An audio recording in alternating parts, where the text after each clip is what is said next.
Hello and welcome to my channel, I Win to Lose Gaming. In today's video, we'll be having our very first Bubble Explosion Showdown as we take a look at how well most of the healers in this game can utilize the Ocean Hued Clam.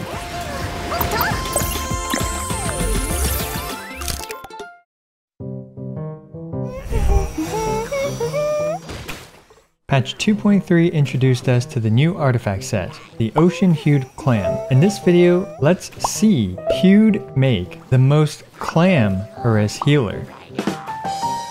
I decided to divide this showdown into a couple different sections, but really quick, you guys need to check out today's sponsor, Galaxy Tales. Galaxy Tales Story of Rapunzel is a beautiful and vibrant 2D action platformer game which is launched in early access on Steam on August 2021. Follow the adventure of the hair-slinging, rainbow-zooming Rapunzel and her squid alien friend thing in a UFO, Rose. Get ready to be bombarded by sensory overload, onomatopoeias, tentacles, and the most unique platforming you've ever experienced. Every level and boss fight will delight and surprise you as puzzles, skills, and knowledge will all be required to conquer them, all while you uncover the unexpectedly deep story and reveal Rapunzel's secrets. Galaxy Tales is jam-packed with 10 hours of playtime on normal mode, and way more than that with hard mode and additional stages which will be added through DLC. The protagonist, Rapunzel, also gives me some major Shantae vibes, which is one of my favorite platformers. Rapunzel relies on her hair to zoom across the stages, activate switches, and even launch rockets at your enemies. Galaxy Tales Story of Rapunzel is scheduled for its fully fabulous release in early 2022 and is planned to launch on the Nintendo Switch as well. Be sure to add this game to your Steam wishlist by smashing that link in the description below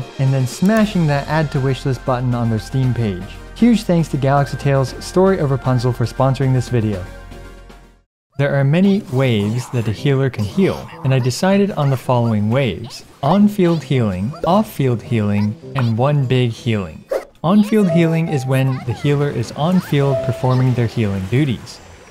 Off-field healing is specifically referring to how well a healer can heal when they're off-field. And the big one is just as it sounds. It's generally a single instance of big healing. Now the next thing to review is how much damage can the Ocean Hued Clam shore up. The maximum amount of damage prior to calculating resistances that the bubble burst can do is 30,000 hit points healed times 0.9, which ends up being 27,000 base damage. Since our volunteer today is the giant rock frog who has 30% physical resistance, and since we're using Zhongli's shield throughout the entire video, this brings the Primo Geovishap's physical resistance down to 10%. As such, we need to divide the observed number by 0.9 to get the amount of base damage the bubble did. So in other words, with this setup, if you see the number 24,299 show up because of weird rounding things in Genshin Impact, which when divided by 0.9 equals 26,999, which is basically 27,000 damage, that means that the character reached 30,000 or more hit points healed during the 3 seconds that the bubble can store healing. So now that we have an understanding of the bubble damage and the ways that healers can heal, let's get started with everyone's first free dedicated healer and favorite idol, Barbara. We'll start with Barbara's active healing, which again is her on-field healing. Barbara heals the entire team with her normal attacks while her elemental skill is active. With this healing focused build equipped, Barbara is able to consistently and easily reach over 30,000 hit points healed every 3 seconds, yielding 24,299 bubble explosions, which is a very impressive feat from my Constellation 73 Barbara.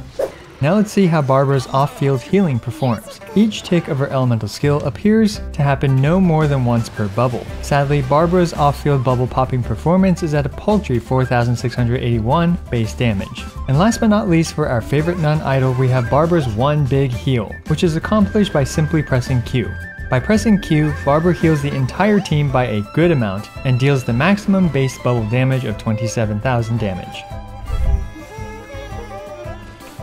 And that's the perfect segue into 5-star Barbara, Kokomi. The first Kokomi build will be with a Hydro Damage Goblet. Kokomi's off-field healing is done by simply dropping her jellyfish. Since it ticks every other second, each bubble is able to get 2 ticks from Kokomi's jellyfish. As such, each bubble pop is doing a base damage of 11,169, which is a drastic improvement from Barbara's off-field healing from earlier, which was at 4,000 something damage. As for Kokomi's on-field healing with a Hydro Damage Goblet, well, it's to no one's surprise that she's able to heal over 30,000 hit points in 3 seconds and thus hit a 27,000 bubble damage threshold.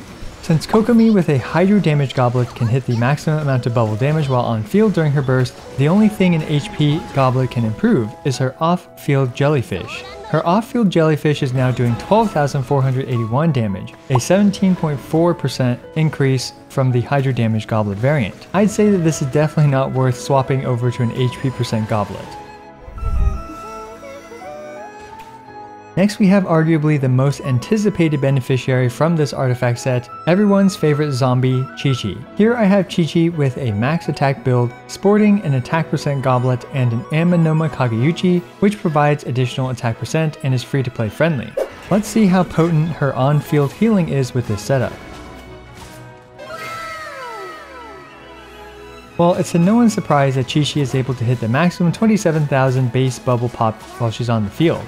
More interestingly, let's see how potent her off-field healing presence is. With the talisman applied to the enemy, and their elemental skill providing even more healing on top of that, her bubbles still manage to reach 27,000 base damage.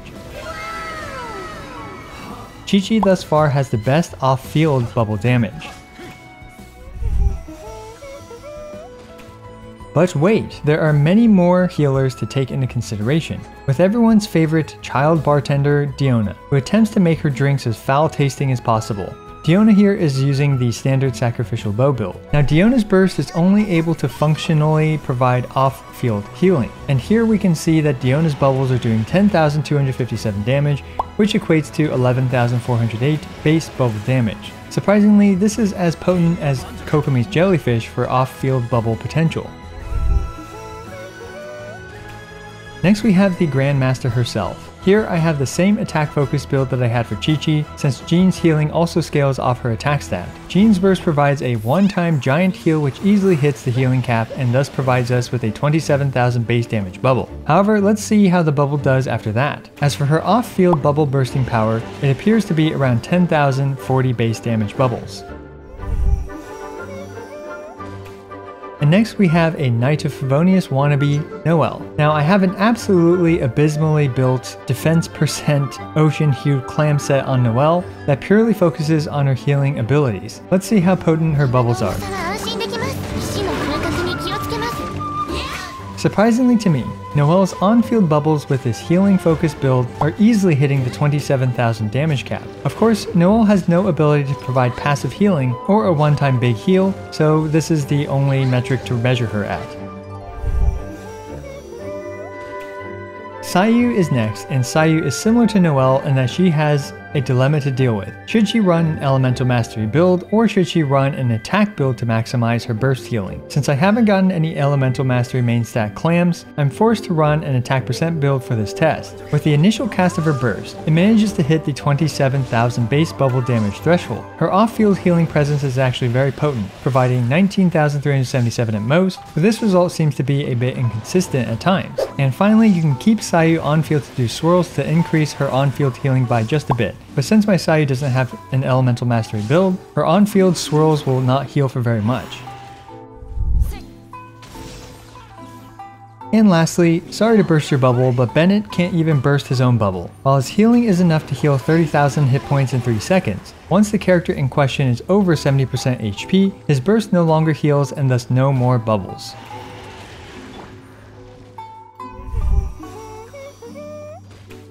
Now before we move on to my final analysis, let's see how much these bubbles improve various situations. Starting off with solo Kokomi. Since my Kokomi is at Constellation 6, her normal attack damage is higher than most people's, even with the Thrilling Tales. However, here we can see that the bubble improved her personal DPS by a non-negligible amount, and took out the Regisfine nearly 1 second faster. Next we have a full team situation with Barbara as the Hydro Enabler for Xiangling. All the 4-star characters in this team have free-to-play friendly weapons equipped.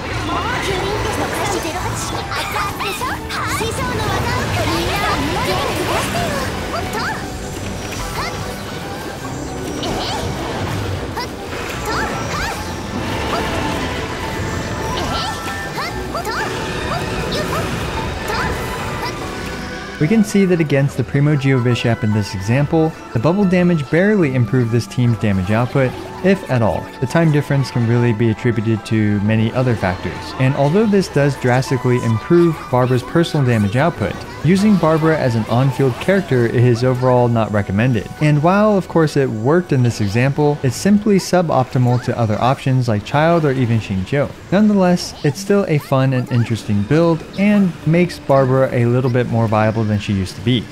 Lastly, we have Qiqi. Here we're comparing Qiqi with the 4-piece Ocean Hued Clam versus Qiqi with the 4-piece Tenacity for supporting Eula. Qiqi's bubbles are doing upwards of over 34,000 damage thanks to all the resistance shred. This is a major boost to Qiqi's viability as an off-field healer who provides a bit of DPS as well. However, even Tenacity Qiqi was very close in performance, and frankly there are many better options for improving a Eula's team damage besides Qiqi, like Bennett, Lisa, Zhongli, or even Diona, for more particles and a shield. Regardless, Qiqi's performance here is very admirable, and an Ocean Hued Clam Qiqi can significantly boost a not heavily invested Eula's performance.